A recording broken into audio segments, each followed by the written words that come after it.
está o la familia o los amigos. Entonces aquí es la iglesia familiar para nosotros. Les invito a que inclinemos el rostro para hacer una pequeña oración. Padre nuestro que estás en el cielo, Señor, te damos gracias por este sábado que podemos pasar en tu presencia, Señor, con tu compañía y también con nuestros amigos y familia. Te pedimos que bendigas, Señor, esta iglesia, que la sigas multiplicando, Señor. Sabemos que tú serás el que añada cada día a esta iglesia los que serán salvos, Padre, y confiamos en tu poder y en tu misericordia. Acompáñanos en esta tarde, Señor, que podamos escuchar un mensaje que venga de ti, que sea lleno de esperanza, de amor, que nos dé la fortaleza, Señor, para esta semana que va a comenzar. Te lo pedimos en el nombre del Señor Jesús. Amén. Ya. Qué gusto, mis hermanos. Justo el tema que tengo para hoy, Andreina me preguntó el título, ¿no? Y yo decía, creo que le resumiría en una palabra, que es tekel. ¿A qué le suena tekel? El libro de Daniel. Tekel. Mene, tekel, fácil, excelente. Por eso mismo, sí, les invito a que leamos, por favor, Daniel 5. Porque estamos en tiempos finales, ¿no es cierto? Pero quiero aclarar, aunque suena un libro duro, hoy no venimos a hablar de pestes, ni de guerras, ni de... Ya eso tenemos en 3 semanas, ¿no es cierto? Hoy sábado queremos recargarnos, queremos escuchar un poquito de la palabra del Señor. Así que vamos a leer en Daniel 5:27, por favor, si es que alguien puede dar lectura. La palabra de Dios dice, esta es la interpretación del asunto. Mene contó Dios tu reino y te ha puesto fin. Tekel, pesado ha sido en balanza y hallado faltas. Muy bien, entonces aquí encontramos palabras de juicio, podría decirse, ¿no es cierto? Yo escuchaba un comentario sobre estos capítulos, estos versículos, y hay un señor que decía, claro, si es que una chica ya no quiere saber nada de un chico, tiene que decirle mene, es decir, hasta aquí, se acabó, cortado. Muy bien, pero en cambio cuando escuchamos tekel, nos dice pesado ha sido en balanza, ¿no es cierto? Es una aseveración fuerte. Así que vamos a ver, quisiera que entren en esta dinámica de ir analizando cómo yo encontré esta forma de describir el juicio. No estoy ni cerca, no estoy diciendo que así es, porque el juicio del Señor debe ser algo tan perfecto que en nuestras cabezas tal vez no cabe. Pero analicemos cómo yo encontré estas 3 historias similares y cómo es que para mí se formó una idea de juicio. Entonces nos dice, primero, habíamos dicho, pesado ha sido en balanza. El Señor aquí está hablando de las balanzas antiguas, ¿no? Porque ¿cómo son las balanzas modernas? En las que uno está sufriendo, ¿no? A ver, me voy a pesar, entonces... ¡Ay, no! En mi caso es, no, ya bajé 2 libras. A mí, en cambio, pierdo peso muy fácil y me cuesta volver a recuperar, entonces yo sufro y digo, Dios santo, que no he bajado nada hoy. Pero esa es una báscula en realidad, no es una balanza. ¿A qué se refiere el Señor con balanza? ¿Cuál es la bíblica? Exacto. Es algo que ponemos 2 pesos, comparamos uno con otro. En la antigüedad, ¿no es cierto? Usaban, por ejemplo, yo digo, yo tengo este peso y quiero saber si es que el otro es lo mismo. Por ejemplo, digamos aquí, 1 libra. Yo ya tengo una medida que exactamente es de 1 libra y voy a ver hasta que se iguale. Si es que está mal, se fue mucho. Si se alza, muy poco. Entonces, esa es la balanza a la que el Señor se está refiriendo en este momento. ¿Por qué les digo esto? Vamos a ver 3 verdades importantes sobre justamente la balanza. Entonces, aquí, ¿a quién se le apareció este mensaje de mene, mene, tekel, uparse? Belsasar, muy bien. Entonces, aquí tenemos un rey que está haciendo una fiesta descomunal, así como aquí en la Merced, que hacen de días y días y se hace el tráfico, ¿no es cierto? Y pirotecnia 1 semana, creo. Así mismo, ¿no es cierto? Este rey no escucha la enseñanza de su padre. ¿Quién era su padre? No sé si es abuelo o padre, pero ya sabía quién era, ¿no es cierto? Entonces este es un rey que ya sabía quién era Dios, sabía lo que Dios había hecho, los milagros, de ley escuchó sobre el horno, y aún así decide alejarse. Así que este rey hace una fiesta y en el que estaba todo el mundo, ¿no es cierto?, en una borrachera tremenda, hasta que aparece una mano escribiendo un mensaje. Hasta ahí les llegó la diversión, hasta ahí les llegó, ¿no es cierto?, el furor, exacto. Entonces, ¿qué dice? Vamos a seguir leyendo. Vamos a seguir leyendo en Daniel 5, ¿no es cierto? Aquí estamos diciendo, desde el 1, voy a ver el banquete, ¿no es cierto? Un gran banquete, vino, estaba todo el mundo ahí, pero después aparece la reina, nos dice en el versículo 10, dice la reina, por las palabras del rey y de sus príncipes, entró a la sala del banquete y dijo, rey, vive para siempre, no te turben tus pensamientos ni palidezca tu rostro. En tu reino hay un hombre en el que mora el espíritu de los dioses. Entonces, las buenas noticias aquí es que Daniel no estaba en la fiesta. Estamos seguros de que Daniel no estaba en la fiesta. Daniel ha de haber estado ya durmiendo en su casita. Así que mandan a llamar a uno que sí podía entender el mensaje divino. Ellos entendieron que esto no era de aquí, esto era del cielo, venía un mensaje del cielo. Entonces mandan a llamar a Daniel. Así que Daniel empieza a dar la interpretación, ¿no es cierto? Lo vamos a ver. Sí, gracias. Es que sí, es Biblia prestadita. Muchas gracias. Nos dice, ¿eres tú Daniel? ¿No es cierto? Le preguntan. El 14 y vamos a ver el 17. Porque claro, aquí le dicen a Daniel, si es que tú interpretas, yo te voy a dar oro, te voy a dar túnicas. Y Daniel dice, yo no necesito sobornos, gracias, yo trabajo directamente para el de arriba, ¿no es cierto? No, muchas gracias, tus dones sean para ti, da tu recompensa a otros. Así que ahí empieza desde el 18, dicen, el altísimo Dios, oh rey, dio a Nabucodonosor, tu padre, el reino y la grandeza y la gloria y la majestad. Y después, entonces, ¿qué le está diciendo? Tú ya sabías quién es el rey. ¿Cuántos de nosotros somos segunda o tercera generación de adventistas aquí? Yo al menos soy tercera. Mis abuelos conocieron el evangelio, mi mamá conocía el evangelio, ahora mi papá también está en la iglesia, y yo ya soy tercera. Y digo, cuando alguien me contaba de Dios, yo sabía quién era Dios. Porque yo escuché, pero aún así de joven no hice caso, no me decidí por el Señor y estuve por ahí en mis andanzas, ¿no es cierto? Pero aquí igual a Belsasar le dicen, tu papá sabía, ¿no es cierto? El rey Nabucodonosor ya sabía. Así que empieza con la interpretación, perdón, justo estaba aquí abajito. Dice, la escritura que trazó es Mene Mene Tekel Uparsin, como ya habíamos leído. Con todo tu reino y ha puesto fin. Tekel, pesado ha sido en balanza y ha sido hallado falto. O sea, no conforme con ser pesados, le dices, estás pasadito de peso, ¿no es cierto? Estás falto. O más bien falta, ¿no es cierto? Más bien te faltó peso. O sea, la balanza se fue para arriba. No fue suficiente. Entonces aquí vamos a entender la primera verdad sobre el juicio de Dios es que realmente seremos pesados. Todos nosotros. Va a llegar un día en el que van a poner, este es el comportamiento que yo esperaba de ti, y ponemos en la balanza. ¿Será que cumples? ¿Será que llegas? ¿Será que alcanzaste la medida? ¿Será que alcanzaste lo que tus padres ya te enseñaron? El camino que por lo menos tus padres, ¿será que diste la misma talla? ¿O te quedó la balanza así, ¿no es cierto? No diste la talla. Qué pena saber eso, ¿no es cierto? Al final de nuestros días que no pudimos preservar el legado de nuestros padres. Eso pensemos, digo, los jóvenes. La vara queda alta cuando nuestros papás son activos en la iglesia. Hay un pastor que nos visitó hace poco. Mi mamá es directora de escuela sabática en la iglesia de Tumaco. Y mi mamá tiene un don de verbo, pero así una facilidad que digo, parece político. O sea, podría ser presidenta si se pusieran en planes. Entonces, claro, o sea, a mí me queda la vara alta, pues, porque digo, mínimo tengo que aprender lo que he escuchado de mi mamá, lo que mi mamá me ha enseñado. Entonces viene un pastor y me dice como que, se nota que usted es la hija. Y yo, amén, amén, por lo menos no le hago quedar mal a mi mamá. Entonces yo digo, así mismo ha de haber sido para el rey.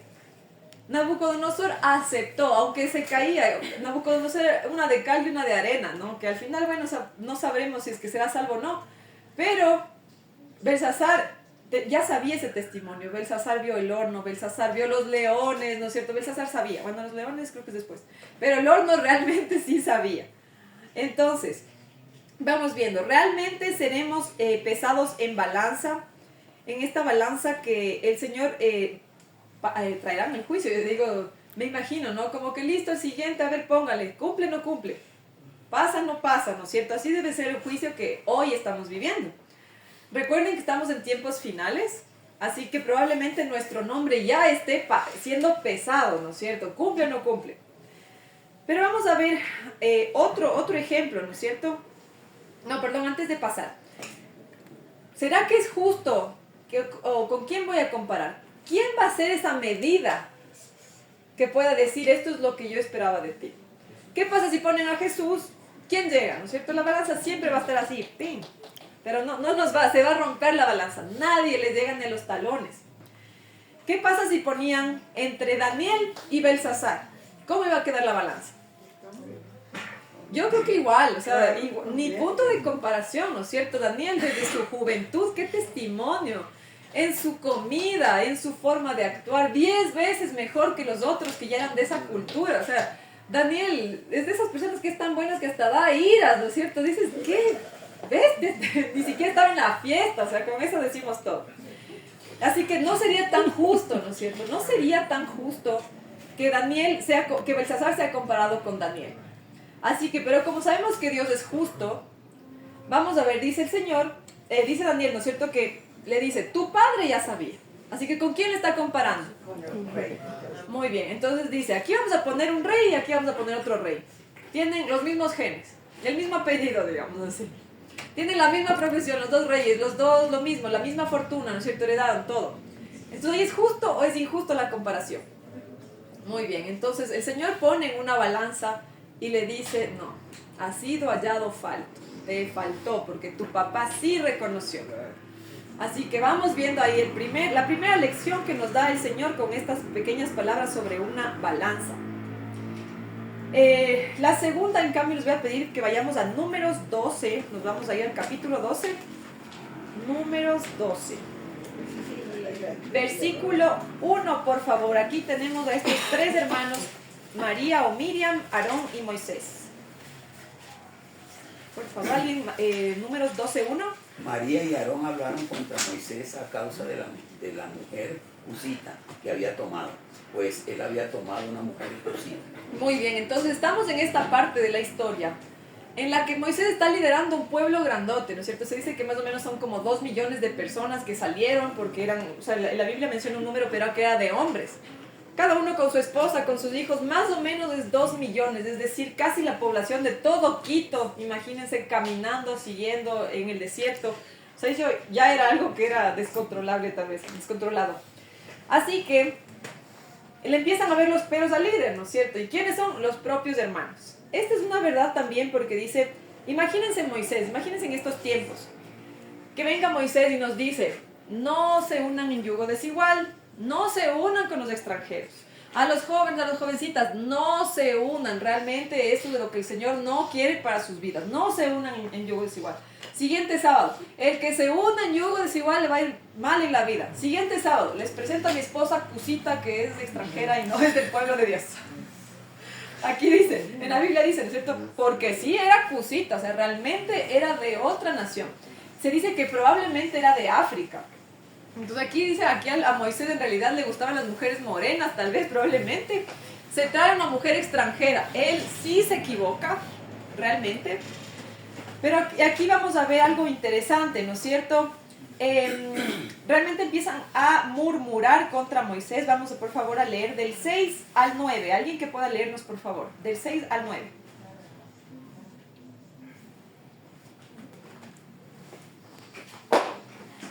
¿Alguien que pueda leer? 12:6. Sí, por favor. Dice, y él les dijo, oíd ahora mis palabras, cuando hay entre vosotros profeta de Jehová, aparecerá en visión, en sueños hablará con él. No así a mi siervo Moisés, que él es fiel en toda mi casa. Cara a cara hablaré con él, y claramente, y no por figuras, y verá la apariencia de Jehová. ¿Por qué pues no tuvisteis temor de hablar contra mi siervo Moisés? Entonces la ira de Jehová se encendió contra él. Ya, hasta el 9, por favor. 9, sí, ya. Entonces, aquí vemos que claro, empieza su propia hermana a murmurar contra Moisés. ¿No es cierto? Es que, ¿cómo así él? ¿Qué corona tiene Moisés para que solo a él le hablen? ¿Por qué no me habla a mí el Señor directamente? ¿Por qué no soy yo la líder también? ¿Por qué? Porque yo y yo y yo. Y esa acusación, aquí nos recuerda. Satanás. El primer acusador, ¿no es cierto? El primero que está ahí diciendo, ¿por qué él? Es que su gobierno, es que su trono, es que sus leyes. Ahí tenemos este acusador. Y a mí me gustó una enseñanza que dice, cuando uno apunta con un dedo, hay 3 dedos apuntando hacia uno. Así que uno tiene que estar también pilas ahí, ¿no es cierto? Si yo me atrevo a decir algo contra alguien, tengo que tener mucho cuidado porque va a haber también miradas hacia mí.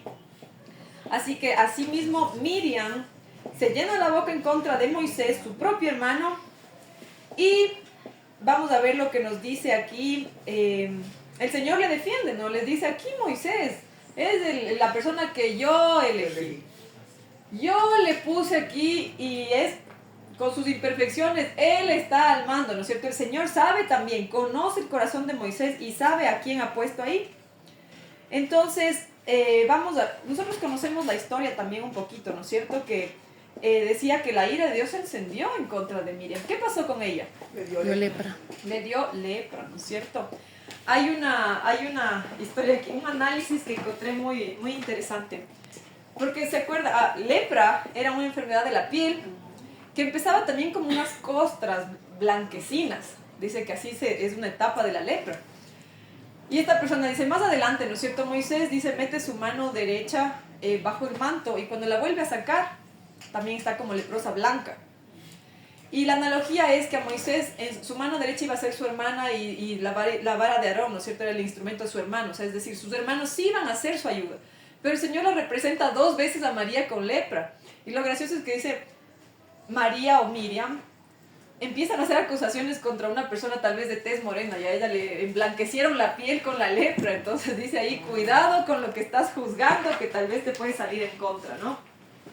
Me pareció una analogía importante porque justamente el Señor aquí la segunda enseñanza que tiene este mensaje es que dice, va a haber un tiempo para el juicio. Pero si yo pido que venga el juicio antes para un hermano, yo también paso a ser pesado. Aquí no pasa solo uno, acuérdense, la balanza es de 2. Si yo quiero que alguien sea juzgado, tiene que haber otro, y en este caso es el acusador. El acusador va a acompañar, entonces ahí pues María creo que aprendió la lección, ¿no es cierto? Si voy a murmurar en contra del ungido, en contra del elegido de Dios, cuidado. Cuidado porque yo paso a ser voluntariamente pesada del otro lado. Y comparan, ¿no es cierto? Entonces ahí vemos, o sea, entre Moisés y Miriam, igual, nada que ver, ¿no es cierto? Moisés y habla de su carácter, un hombre paciente, manso, un líder innato. Así que esa balanza igual, no, quedó falta, María, ¿no es cierto? Fue hallada falta. Así que la segunda lección era, si es que yo quiero juicio para alguien adelantado, voy de voluntaria, ¿no es cierto? El acusador también sube a la balanza. Solo para recordar, el primer punto en cambio decía, ciertamente habrá juicio y ciertamente seríamos pesados. El número 2 es que siempre va a haber, el acusador también entra en la balanza. Entonces, mensaje número 1, vamos a ser pesados. Mensaje número 2, el acusador también va a ir a la balanza. Y eso va a pasar en los tiempos finales. Así que vamos a ver el número 3. Ahora vamos a irnos a 2 de Samuel, capítulo 2. Y les voy a pedir que me ayuden también leyendo. 2 de Samuel, capítulo 2. El versículo 1. 12:1. Por favor. Jehová envió a Natán ante David y al llegar le dijo, había 2 hombres en una ciudad, uno rico y el otro pobre. Excelente. Entonces aquí vemos esta etapa de la vida de David, donde va a ser amonestado. A mí me da como vergüenza ajena. Digo, imagínense que todos tenemos aciertos y errores, ¿no es cierto? Todos somos buenos para algo y también nos hemos jalado en algunas cosas. Imagínense que su momento vergonzoso quede registrado por siempre en el libro más leído de todos los tiempos. O sea, aquí qué vergüenza, pobre David. Todos nosotros sabemos cuáles fueron sus tropiezos.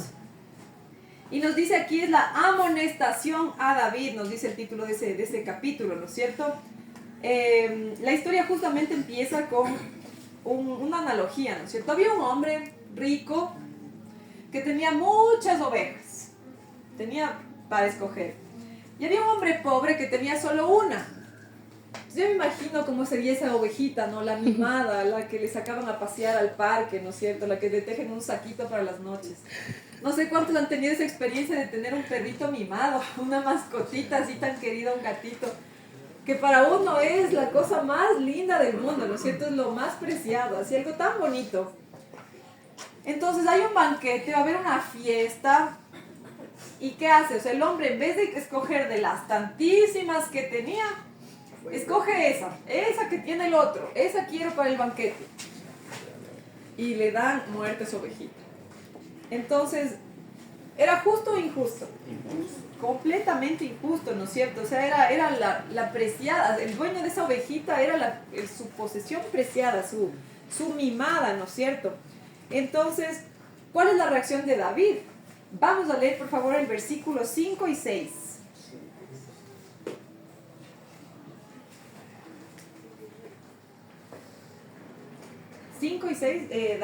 Segunda de Samuel 12, 5 y 6. Se encendió el furor de David violentamente contra aquel hombre y dijo a Natán, vive Jehová que es digno de muerte, el que a tal hizo. Debe pagar 4 veces el valor de la cordera por haber hecho semejante cosa y no mostrar misericordia. Muy bien, entonces aquí la reacción de David es así, ¿no? Muerte, y tiene que pagar por 4, y aquí yo mando, y así, ¿no? ¿A quién le suenan esas respuestas? ¿No le suena familiar de cuando nosotros vemos algo, ¿no es cierto? Y es, sí, castigo. Nosotros somos los primeros, ¿no es cierto?, en decir, claro, esto es injusto y yo voy a hacer que se cumpla. Muchas veces nosotros somos así. Es que estos están haciendo mal, es que el Camporí está mal, es que todo está mal. Nosotros siempre somos así. Los primeros, nuestra respuesta es así. Así es David, que es conforme al corazón de Dios. Así somos nosotros, así pueden ser todos los días, así es la humanidad. Es la reacción normal que tenemos. Pero el Señor le dice, a ver, tranquilo, tú no eres juez. Yo soy el juez. ¿Qué nos dice el Señor? O sea, aquí hay abogado, no se preocupen, aquí hay juez. Tranquilos ustedes. Nada de aquí ponerse a señalar al de al lado, ¿no es cierto? Nos dice, me parece chistoso también esto que cuando uno está enojado a veces ni siquiera el pensamiento, ¿no es cierto?, está tan claro, porque aquí le dice que muera y que pague 4 veces, pero si ya se murió, ¿cómo va a pagar 4 veces, ¿no es cierto? David estaba tan enojado, ¿no es cierto?, y en caliente levanta un juicio contra esta persona que él no sabía que era solo una analogía. Levanta un juicio de 4 veces más tenía que pagar. Ahora, lo que estamos viendo sobre la justicia del Señor es que nosotros tenemos que tener bien claros quién es el juez. Nosotros no somos ni juez ni parte del dicho, ¿no es cierto? Nosotros no somos jueces. Pero si pedimos justicia, como decía el ejemplo anterior, si uno pide justicia, uno pasa de voluntario para también ser juzgado. Y aparte, si yo quiero castigo para el otro, el castigo muchas veces recae sobre uno. Él pidió muerte por 4. ¿Alguien sabe cuántos hijos perdió David? A él se le murieron 4. El primero es el bebé, que no llegó a nacer, que nació y se murió, me parece, ¿sabes? El segundo es Amnón, que es el que quiso abusar de su media hermana y todo esto. El tercero es Absalón. Y el último es Adonías, que murió un poco después de la muerte de David mismo. Así que aquí, no, yo creo que no es coincidencia, ¿no es cierto? Él pide justicia, que el otro pague muerte por 4. ¿Quién termina pagando eso? David mismo. En su casa mismo hubo 4 muertes, ¿no es cierto? En él mismo recayó la demanda de justicia que él pedía. Porque cuando a veces uno reclama, como Señor, ¿por qué haces esto? Yo que te sirvo, ¿no es cierto?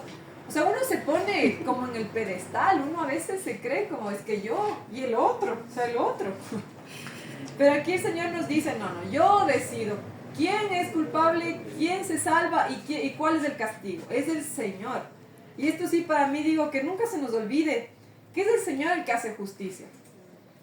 Saben que en nuestra iglesia también hemos pasado momentos muy difíciles. Hemos batallado también Y el Señor nos ha ido librando, pero a veces decimos, es que yo me levanto. Y realmente no. Nosotros no hacemos nada, no necesitamos hacer nada. El Señor va a poner en orden las cosas, el Señor va a restaurar, el Señor va a traer justicia, juicio, misericordia, amor, porque eso es lo que Él es. Esa es su esencia. Así que tengamos esa confianza de que el Señor tiene la misericordia de nosotros. Para ir repasando las verdades de este tema, nos decía, número 1, ciertamente va a haber un juicio. De eso que nadie le quede la menor duda de que sí vamos a ser pesados en algún momento de nuestras vidas, pero por un Dios justo. Número 2, no se va a pesar nadie solo, ¿no es cierto? El acusador siempre va a estar en el otro lado de la balanza. ¿Quién es el acusador aquí? Satanás, ¿no es cierto? Siempre, Satanás es el que al final va a pagar, porque él es el que entra de un lado de la balanza. Del otro lado no vamos a estar nosotros, gracias a Dios, porque si no, esa balanza quedaría mal también. El otro lado está Jesucristo con su justicia. Y por eso es que el enemigo es el que va a ser hallado falto. El enemigo es el que no llegó, no cumplió, no obedeció. Así que la tercera enseñanza, en cambio, nos dice que el Señor, primero, no va a haber un hecho aislado de nuestra vida. Un pecado no define quiénes somos. Un error no define el curso de nuestra vida. Siempre va a haber oportunidad de misericordia, de restauración. Siempre va a haber la oportunidad de volver a Dios.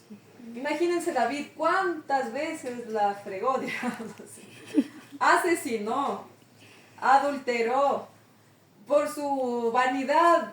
El pueblo moría, el Señor lo hizo escoger, ¿no es cierto? A ver qué castigo quieres para el pueblo, ¿no es cierto? O sea, sí, el Señor fue también duro con él. Y aún así dice, es un hombre conforme al corazón de Dios.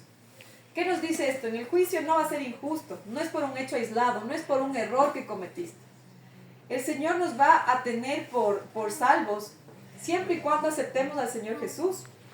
Esa va a ser el reemplazo que nos dice, baja de ahí, baja de la balanza, que no les va a dar, o sea, van a ser hallados faltos. Pero en su lugar entra Jesucristo, con su sacrificio, con sus actos de bondad. Es el Señor. Así que la tercera enseñanza es que primero, si yo quiero juicio para el hermano, yo paso también, ¿no es cierto? Pero el Señor no va a pesarme a mí por mi pecado pasado, por mi error anterior, por los errores de mi juventud. Eso ya se acabó. Somos nuevas criaturas en el nombre del Señor Jesús. Somos llamados a ser nuevas criaturas para servirle. Yo siempre pienso, cuando una persona predica, cuando una persona canta, cuando una persona es diaconisa, ¿no es cierto? Armar esto, yo sé que ustedes tienen ese ministerio de armar y desarmar la iglesia, que es tan bonito. Yo sí les admiro. Cada sábado armar y desarmar su santuario. Este servicio para el Señor, dice que los ángeles quisieran hacer, ¿no es cierto? Los ángeles quieren gustosamente predicar el Evangelio. Y el Señor nos permite a nosotros, que somos menores que los ángeles, dice la palabra, ¿no es cierto? Nosotros fuimos creados menores a los ángeles y el Señor nos permite servirles directamente. El Señor nos permite que le sirvamos en su iglesia, en su templo, predicando el Evangelio. Y es porque es un Dios justo, es un Dios de promesas. Para terminar nuestro tema les voy a pedir que vayamos a Isaías 33, versículo 22. Isaías 33, versículo 22.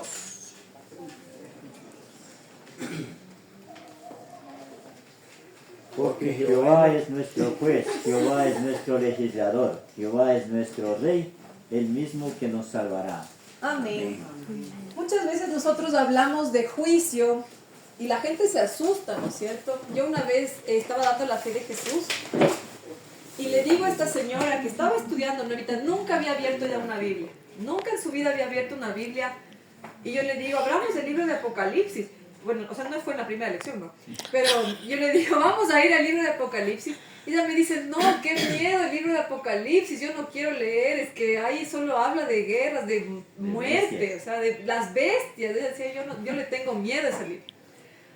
Entonces, realmente vemos cómo a veces el enemigo quiere meternos esa idea, ¿no es cierto? De que Dios castigador, juicio malo, injusto, así.